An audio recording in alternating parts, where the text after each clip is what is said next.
बिस्मिल्लाहिर्रहमानिर्रहीम। अस्सलाम वालेकुम। आप देख रहे हैं हालात। मैं हूं सईद चौधरी। नवाज शरीफ या मुस्लिम लीग नून का लंदन प्लान बड़ा चर्चा है इन दिनों, बड़ी मुलाकातें हो रही हैं और कुछ लोग क्यू में लगे हुए हैं, मुलाकातों के इंतज़ार में हैं कि क्या होने वाला है। ये लंदन प्लान इमरान खान की हुकूमत गिराने के लिए है, एस्टैब्लिशमेंट के साथ किस हद तक तावन करना है।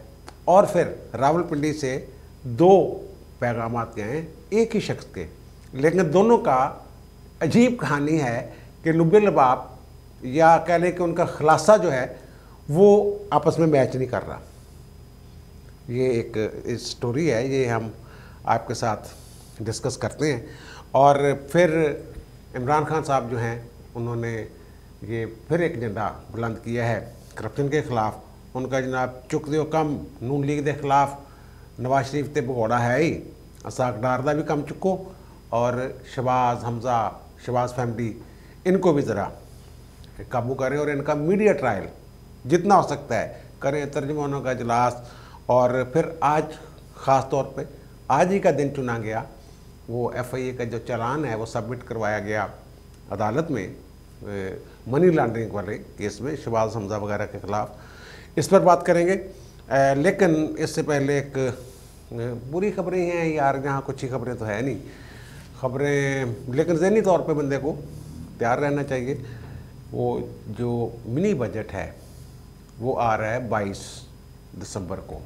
अजलास तो बुलाया हुआ है, आगे पीछे ना कर दें तो उसमें महंगाई का एक सैलाब जो आएगा उसके लिए आप हो जाए तैयार। वो FBR ने हतमी शक्ल देकर वो वजारत ख़जाना को भिजवा दिया है और शौकत तरीन साहब ने अपने चीदा पसंदीदा 2-4-5 सहाफ़ियों को बुला के वो लीक कर दिया है। ये आप पे भाई साहब 710 अरब रुपए के नए टैक्सेस जो हैं वो लागू हो रहे हैं, लग रहे हैं। और फिर जो पिछले माह जो 11.5% तक अफरात ज़र की शरह पहुँच गई थी, वो ख़ुद ही शौकत तरीन साहब ने फरमाया है कि उहदे भी इजाफे का इम्कान आ वो वधेगा। अच्छा, अब हो क्या रहा है, जो मिनी बजट है उसको वजारत ख़जाना ज़ाहिर है वो शौकत तरीन साहब की मर्ज़ी से ही FBR ने बनाया ना, और वो फिर काबीना के इजलास में एक दिन पहले पेश हो के 21 को और 22 को इजलास में हो सकता है कि वो इजलास आगे पीछे हो, लेकिन उन्होंने कहा कि 22 को ये इजलास बुलाया हुआ है। वो जनाब 140 ज़रूरी अशिया ज़रूरत जिसको कहते हैं हम, उन पे 17% सेल्स टैक्स जो है वो बहाल किया जा रहा है। 140 चीज़ें जो पहले जिनको इस्तिस्ना था वो उन पे दोबारा या उन पे टैक्स, नया टैक्स लगाया जा रहा है और 300 अरब रुपए के नए टैक्सेस लगाए जा रहे हैं।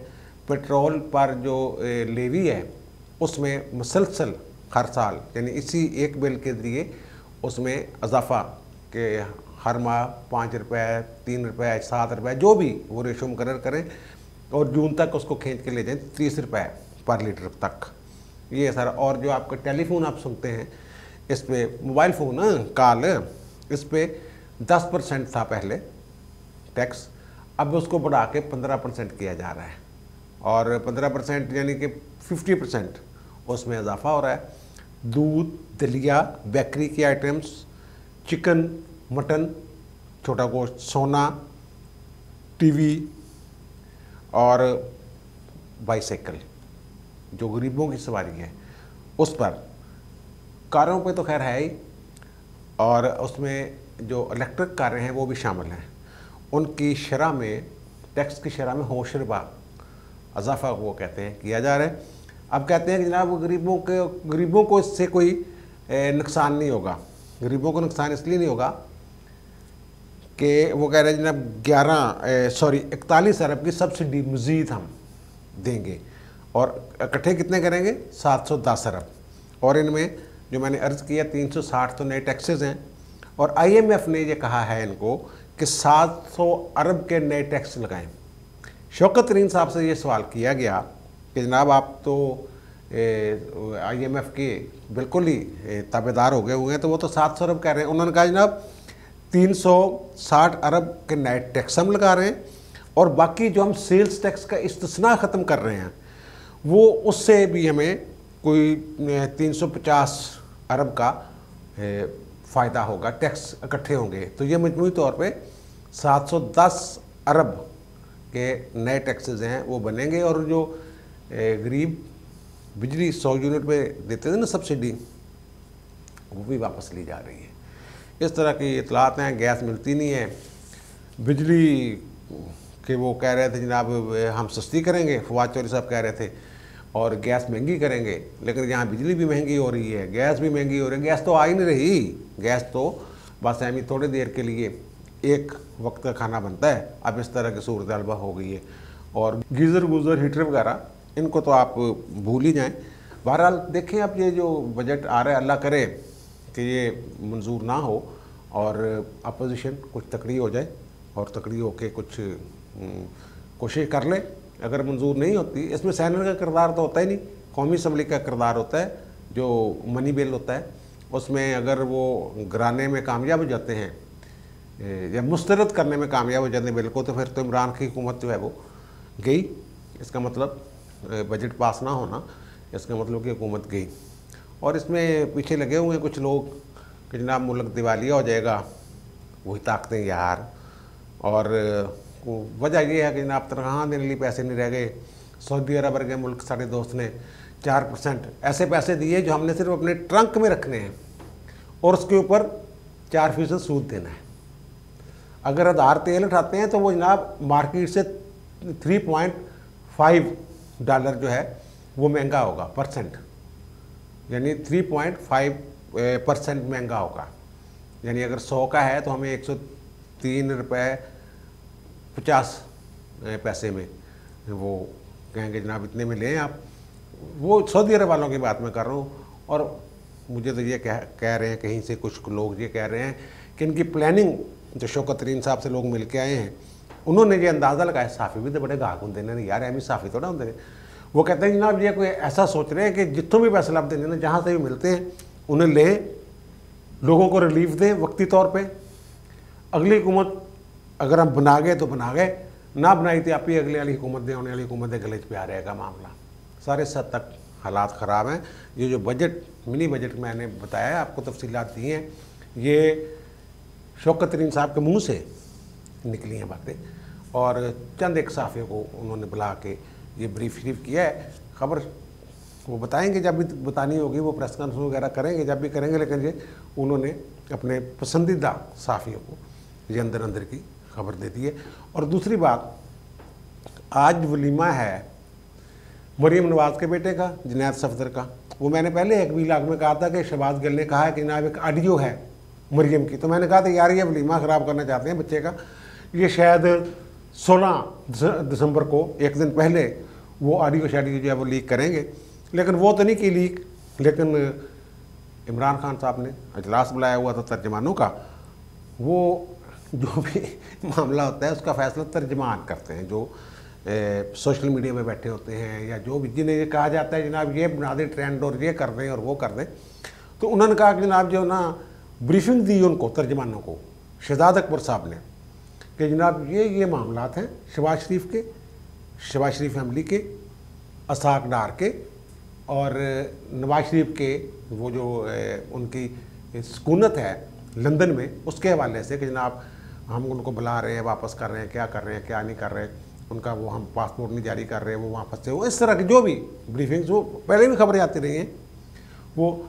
और आज ही का दिन इन्होंने चुना है स्पेशल कि जनाब वो एक चालान जो है अधूरा वो पेश कर दिया जाए अदालत में, क्योंकि अदालत ने कहा चालान पेश करें और उस चालान का बाकायदा जो तफसीलात हैं, वो चालान जो है वो शहबाज गिल साहब ट्वीट कर रहे हैं। आपका उसके साथ क्या ताल्लुक है? FIA ने किया है, FIA का मामला था, वो अदालत में सबमिट हुआ, कापी साफ़ियों को दे देते या साफ़ी को ही ले लेते। अल्लाह खैर सल्ला, इन्होंने बाकायदा प्रेस कॉन्फ्रेंस की और बताया, और कोई उसमें नई बात नहीं, सारी चीज़ें सारी बातें शहजाद अकबर साहब पहले भी कर चुके हैं, लेकिन वो क्योंकि अब उन्होंने बयान फरमा दी हैं, आधा घंटा वो TV चैनल्स का ले गए और फिर उसकी हेडलाइंस वो चलेंगी बार बार शहबाज शरीफ का, और वो उधर वलीमा हो रहा होगा, उधर वो TV पे उनकी जो हो रही होगी किरदार कुशी हो रही होगी।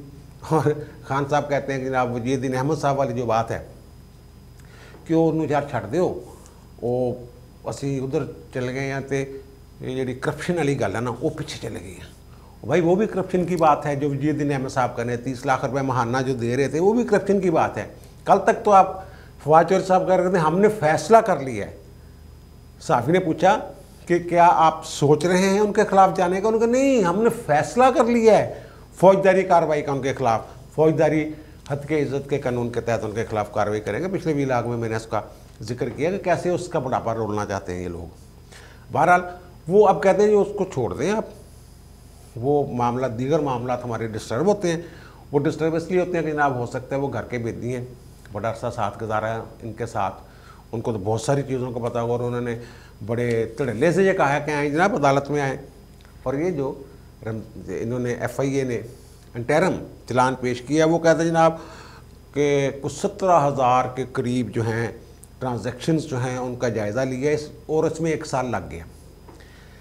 ये शहजाद अकबर साहब कह रहे हैं। और फिर भी पूरा चलान, मुकम्मल चलान नहीं सबमिट कर सके, इंटरम चलान, जिसके बाद मज़ीद चलान पेश किया जाएगा और फिर मज़ीद चलान पेश किया जाएगा। जैसे इनकी पुलिस वालों की या ये जो इन्वेस्टिगेशन करने वाले अदारे हैं इनका एक तरीका वारदात है। वो कहते हैं 28 खुफिया बेनामी अकाउंट, वो खुफिया क्या आते, बेनामी तो हो सकते हैं, खुफिया क्या हो गए, वो जी रमज़ान शुगर मिल के मुलाजमीन के नाम हैं वो अकाउंट, और उनमें 2008 से 2018 के दौरान पता नहीं कितने हज़ार ट्रांजैक्शन हुई, 17,000 ट्रांजैक्शन हुई हैं और वगैरह हम इस तरह की बातें। और वो कहते हैं 100 से ज़्यादा गवाह हैं उसमें। और उसमें ये मज़े की बात यह है कि मैंने जिक्र किया था आइन के आर्टिकल 13 का। मैंने कहा था एक ही जुर्म की 2 दफ़ा सज़ा नहीं हो सकती, 2 कानून नहीं लग सकते। अब इन्होंने ख़ुद तस्लीम किया है शहजाद अकबर साहब ने, हालांकि बहुत बड़े कानूनदान हैं वो, और उनके साथ फवाद चौधरी साहब भी कोई कम कानूनदान नहीं।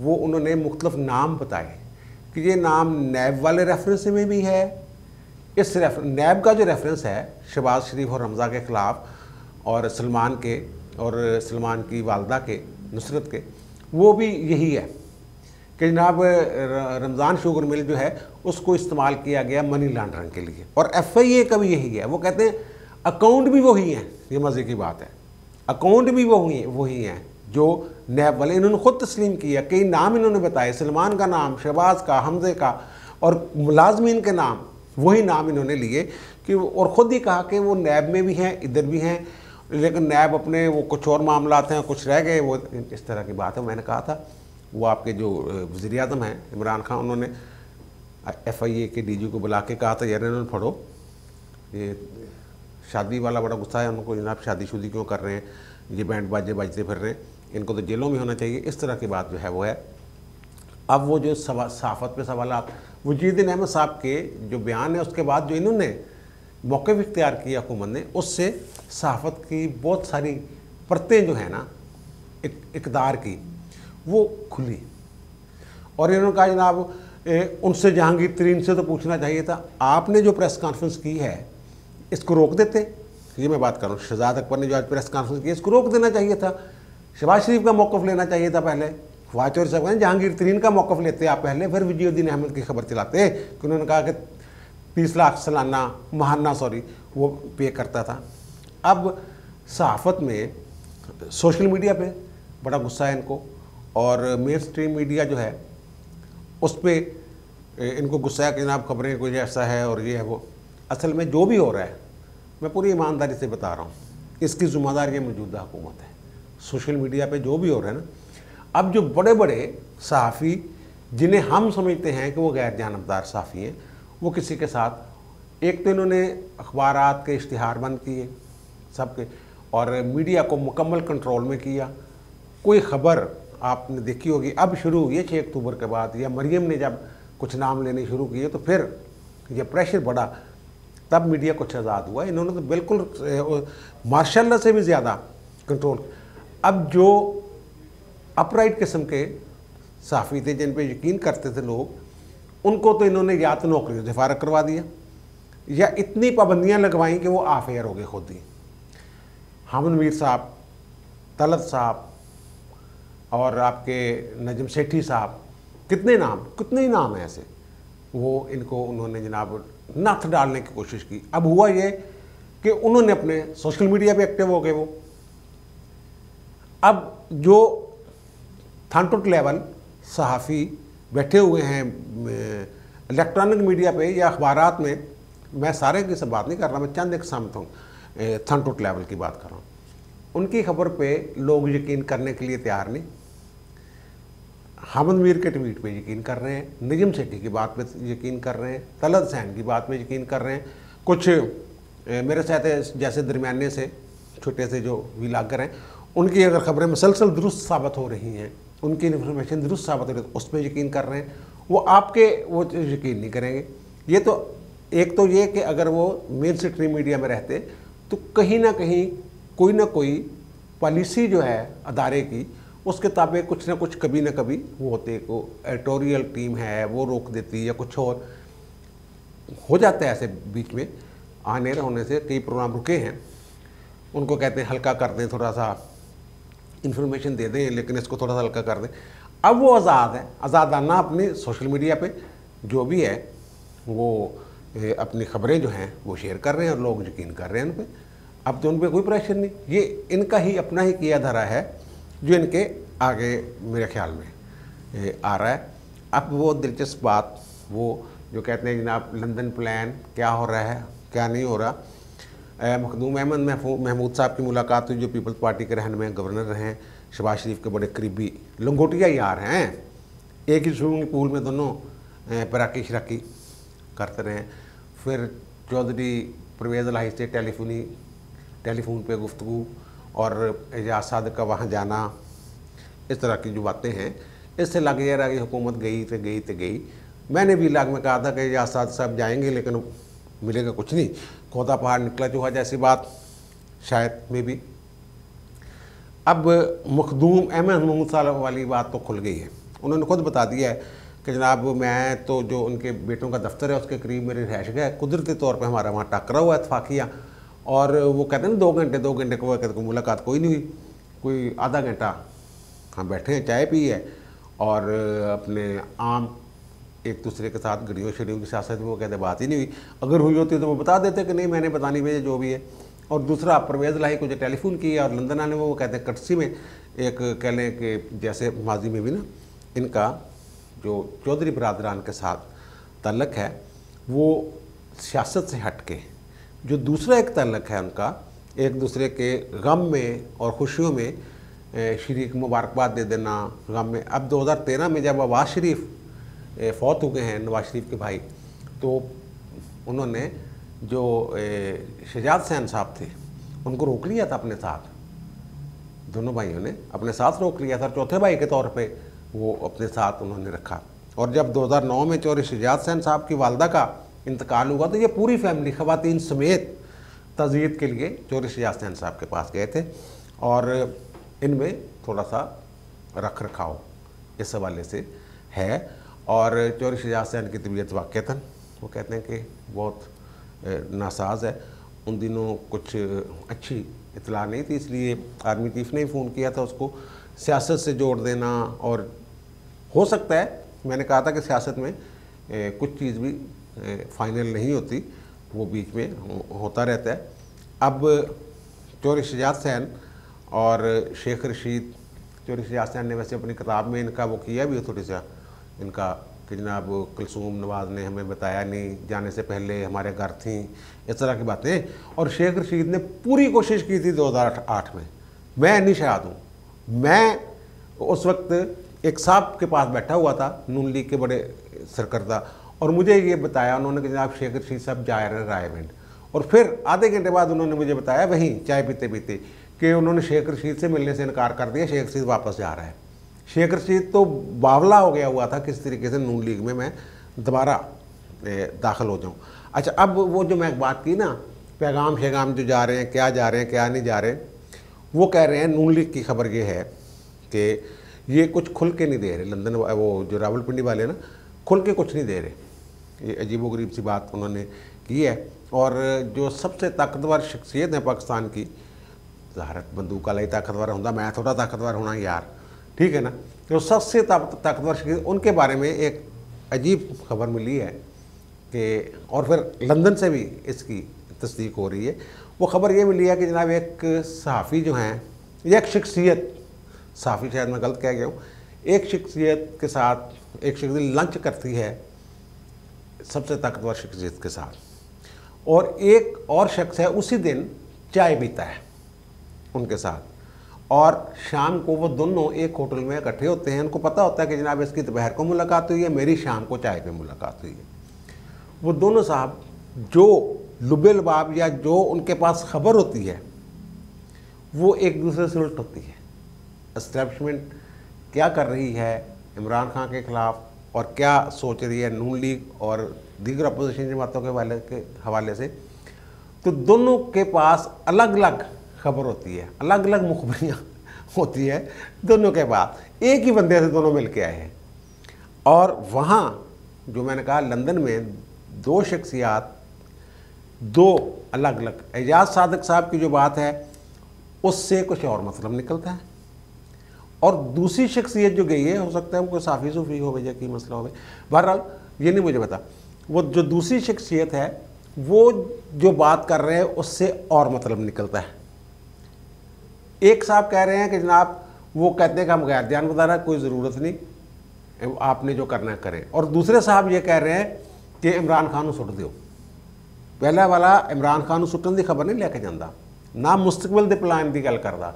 दूसरा बंदा वो कह रहा है कि जनाब वो बड़े बेचैन हैं कि इमरान को घर भेजें। एक ही बंदे से, एक ही मरकज़ से, मरकज़ नहीं बल्कि बंदे से दो अलग अलग पैगामात वहाँ जा रहे हैं। तो वहाँ उन्होंने कहा हंसते हुए कि यार ये जो साहब है ना, जिनके पैगाम या जिनकी पैगाम कह लें, जो भी आप कह लें, प्लान कह लें या पैगाम कह लें, कि जो बंदा उनसे मिलता है ना, जो उसकी तबीयत होती है उसके मुताबिक कहानी सुना देते हैं। यानी ये ए आता है तो ए के जहन के मुताबिक एक कहानी सुना देते हैं।